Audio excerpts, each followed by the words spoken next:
What's going on, everybody? It's BlazinSS4. Welcome back to Gold vs. Silver. Alright, so this gameplay, excuse me, Lord. Well, not entirely wrong there. But, this episode, we're going to be focusing more on the gold half than the silver half, where we're going to go into Sprout Tower and then take on the first gym here in Violet City.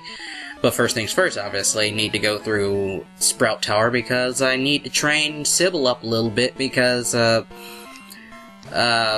Faulkner, the gym leader, is... well, he's not really strong. I mean, he's definitely the weakest gym leader, like, of them all, really. But it's just, like, I mean, out of every single generation, he's, like, the weakest gym leader of them all. But I still want to train up my Sybil because, well, excuse me, my Centric, excuse me, because, he does have a PIdgeotto there. Or, as a lot of people like to call it, a Hexyotto, because it's at level 9. Like, he may as well have just grabbed this thing from the Viridian Forest in Pokemon Yellow. And, yeah, it is a powerful Pokemon right now, you know, this early in the game. So, I'm definitely I gotta do something about that, because Sybil cannot handle a Pidgeotto just as level 8, because the Pidgeotto's at level 9. But, don't you worry, though, because Sprout Tower isn't really all that difficult. I mean, majority of the people here, they're sages who have their arms crossed, even though they should have their hands in a prayer position. See, his arms are crossed, but they're actually supposed to be praying, but, you know, they're like, oh, here in the States, it's like, oh, no, that's a bad thing. We can't have them doing that. We can't have religion in Pokemon. It's just inconceivable, blah, blah, blah, whatever the fuck. But that's, beside the point. So don't worry, I'm not gonna bore you with all the battles, because majority of these guys, they have Bellsprout, and, I do have a much easier time on the Silver playthrough because the fact that I have a Cyndaquil, and Cyndaquil being a fire type, it has a type advantage over these guys, even though for the most part, Cyndaquil doesn't really learn Ember until right when we're about done with this, when we're done with this area. But still, it winds up learning it, and it becomes very easy. Oh yeah, that's right, occasionally, every so often, you may come across one of these guys that has a Hoot Hoot. There's only 2 of them that have Hoot Hoot. No big whoop, really, but it's still, you know, Hoot Hoot. I love saying Hoot Hoot, because I don't know why. It's just Hoot Hoot. Hoot Hoot. Mahogany. So anyway, I'm sorry, I couldn't help it. But, yeah, like this guy up here, he's got the Hoot Hoot. And then there's another guy further up who also has a Hoot Hoot. And, which Hoot Hoot, they are the early route bird Pokemon. I love Hoot Hoot. It's just sad that they suck. Even though in later generations they're actually pretty cool. Here at that moment I realized, I thought I had a berry on Sybil, but no, I didn't have it. I had a Poison Cure berry on him, and, yeah, I have switched out. But I am just, whatever. Anyway, so you come up here, you realize, oh, the rival's here, and he's taken on the Master Sage, and basically pummeled him to hell and back, and, even though the Sage is like, oh, you're good, but you are just, like, way too rough with your Pokemon, your rival's all like, I don't give a shit about that. I beat your ass anyway, I got what I wanted, so fuck you. And he just teleports out. That's like the one time you'll actually see an NPC use an escape rope. It's actually kind of funny seeing that. But, nonetheless, this guy, he is the leader of the Sprout Tower. He's the strongest trainer in here. Of course, obviously, you can expect he has Bellsprout, and he also has Hoot Hoot. It's still no big deal because Bellsprout are not... don't get me wrong, okay? Okay, the first few Bellsprout you'll see here, the level 3 ones, you won't really have to worry too much about. But it's basically any of the others that are level 6 and level 7 are the ones to worry about because they both have... they all have the growth attack, which will increase their special attack stat, which means that their Vine Whips are going to be hitting a hell of a lot harder. And, not to mention they're gonna be stabbed, too, so... yeah, Sybil doesn't really take too well to those, you know, boosted Vine Whips, those boosted stabbed Vine Whips. Just a pain in the butt. Vine Whip, just bad for the nips. I'm sorry, I just needed a word to rhyme with whip. so I stuck with Nip. But nonetheless, anyway, so during the long, and I can't stress that word enough, long, even though really I've only been here for like maybe a good 10 minutes in all actuality. Yeah, the long trek up the tower, Sybil wound up learning Quick Attack, which is really good, you know, because priority, and of course the PP for tackle was actually running a little low. I was like, I know it's going to learn Quick Attack sometime, I just didn't know when. Seriously, I'm not really all that familiar with the level up moveset of Sentret. I don't know it too well, because Sentret aren't really supposed to be Pokemon that are used seriously. I mean, if you use it, you're most likely using it for fun, and there's nothing wrong with that. But yeah, in this case, I'm basically using it for fun because it's supposed to be a, you know, centric only run for Pokemon Gold. So there's nothing wrong with that, I'd say. I'm still not even 100% sure what Sybil's final moveset will be. I know there's going to be a lot of like changing in the moveset just because of things.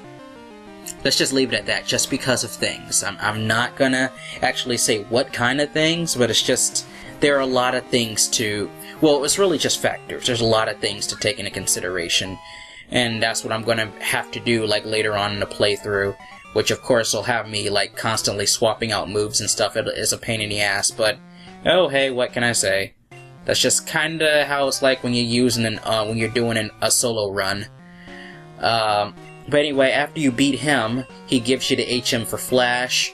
Can't really use it right now because I don't have the badge, but that's perfectly fine. But, you know, speaking of the badge, we'll worry about the badge in a second. Let's move on to Pokemon Silver, where I've actually made it. Again, up here, I'm fighting the Sage, the Master Sage. And I have Cyndaquil here. Cyndaquil learned Ember on the way up. And, yeah, type advantage. Cyndaquil one-shots just about anything that isn't, anything that is a grass type at this point. But the Hoot on the other hand, and, okay, mind you, I should have mentioned, these were the last games where the sprites between, the sprites of Pokemon between versions actually differed from both versions, so it's like, in Gold version, Hoot sprite, it's standing up. It's more erect than anything. It just looks more plain. While here in Silver, it actually looks happy. And I like the happy, you know, Hoot sprite. It's adorable. That's part of the reason why I like Hoot, because they are adorable. And, yeah, that's really it. Also, its evolved form Noctowl is actually pretty cool, but again, both Pokemon, suck quite a lot. Not really talking shit, though, because, you know, they're not bad, but they're not all that great. I mean, in later generations, they do get better, but, you know, this is Gen 2, where things work, you know, very differently than how they do now in the current generation, you know, Gen 7. So, yeah, Hoot and Noctowl, pretty sucky Pokemon. Though, of course, they're still not bad as far as going through, like, the main playthrough of the game. But, I'm not going to be using them. Not in Pokemon Silver, anyway. And speaking of which, Cyndaquil evolves. I remember the first time I played Pokemon Silver and Lordhammer, I was actually expecting it to be at level 16, but no, it's at level 14 when it evolves. That actually shocked me there. But anyway, moving on back over to Gold, because now we're gonna deal with the gym leader here. Sybil's basically going to rock the gym pretty hard. Not all that hard, but not as hard as frickin' Quilava would, because Quilava, you know, is an evolved Pokemon and a hell of a lot stronger. I mean, it's basically Cyndaquil, bigger, badder, and uncut, basically. Also, I like its sprite in Pokemon Silver, but I digress. Anyway, so, the trainers here in Violet City Gym, they use Flying-type Pokemon, and, that's it. They just use Flying types. The only real Pokemon to look out for is obviously that Spearow and Faulkner's Pidgeotto. Because, obviously, Spearow hit really hard. And Pidgeotto, being an evolved Pokemon, you know, it's a second stage Pokemon, most likely going to overpower any, like, first stage Pokemon you may bring in, especially if it's a first stage Pokemon that happens to have a type disadvantage against it. Or, of course, if you have a Cyndaquil, or you know, just started out with Cyndaquil, because frickin'... You'll see, it's all kinds of shenanigans. It's actually kind of funny. It actually kind of got me F to the up the first time I ever played Pokemon Silver way back in 01. It's actually a bit of a funny story, which, you know, I'll cover that as soon as we get to the Silver side of the video once again. Don't worry, Silver's gonna pop up one last time. Not the rival, but I'm just saying the game. So anyway, obviously, okay, so Falkner here, like I said, he uses flying types. He says that these flying type Pokemon, which is a Pidgey and a Pidgeotto, were his dad's cherished, you know, bird Pokemon. And it's like, so he cherished a pair of weak bird Pokemon. How long has he had them, I wonder? Because seriously, seriously, if you have Pokemon at level 7 and level 9, you probably don't really do too much with them as far as training goes. That, or you probably just train against like 1,000 Magikarp a day or something. And that's why they're so doggone weak, because you don't really get too much experience from... Oh, excuse me, battling from Magikarp. Ugh, I'm sorry, I don't mean to yawn like that, it is getting a little late.